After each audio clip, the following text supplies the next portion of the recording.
So just a kind of a big overview of governing documents. They can be a lot of things. When I talk about governing documents and enforcing governing documents, the things that I talk about, really involve obviously the CC&Rs or the declarations, articles of incorporation, bylaws, rules, and policies. And just a quick overview of those for anyone who's new from a board member perspective in terms of what they are. The CC&Rs are declarations, covenants, conditions, and restrictions. It tells you what you can and cannot do with your property. And it tells the HOA what it can and cannot do with common property. Articles of incorporation essentially just establish the corporation. They bring the association up as a corporation.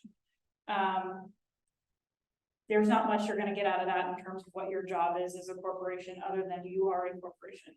If you're not incorporated, you won't have articles of incorporation, but you may have CC&Rs and bylaws.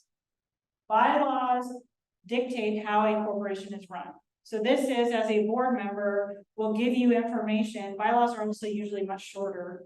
Bylaws will give you information about the number of meetings the corporation is required to have, the officers that the corporation is required to have, how frequently directors are elected. So you're going to get that information from your bylaws. Then we have rules and policies. Rules are supplementary to the CC&Rs and the declaration. So rules are things like the architectural rules, what color you can paint your house.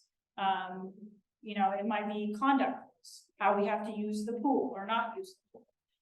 Parking rules, those are good examples of how you can and cannot use amenities. Rules can be changed much more frequently and easier than the declaration.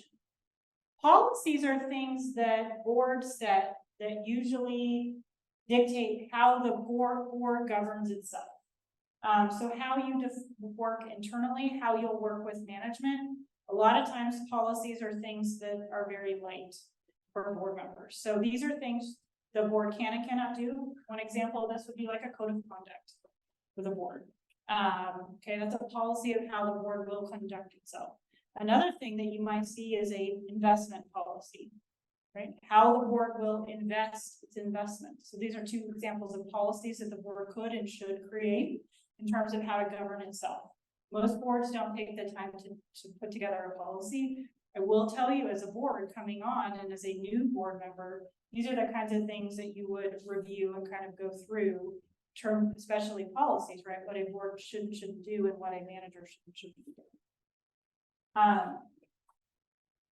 So policies, just to kind of go further into the difference between these two, policies are essentially how the board governs itself or how it works with management. Rules are how the board and members interact, and rules cover members. So it should be a rule, adopted as a rule, if it is something that involves the membership and how the membership should work. It's a policy if it's something about the board and how the corporation should be run.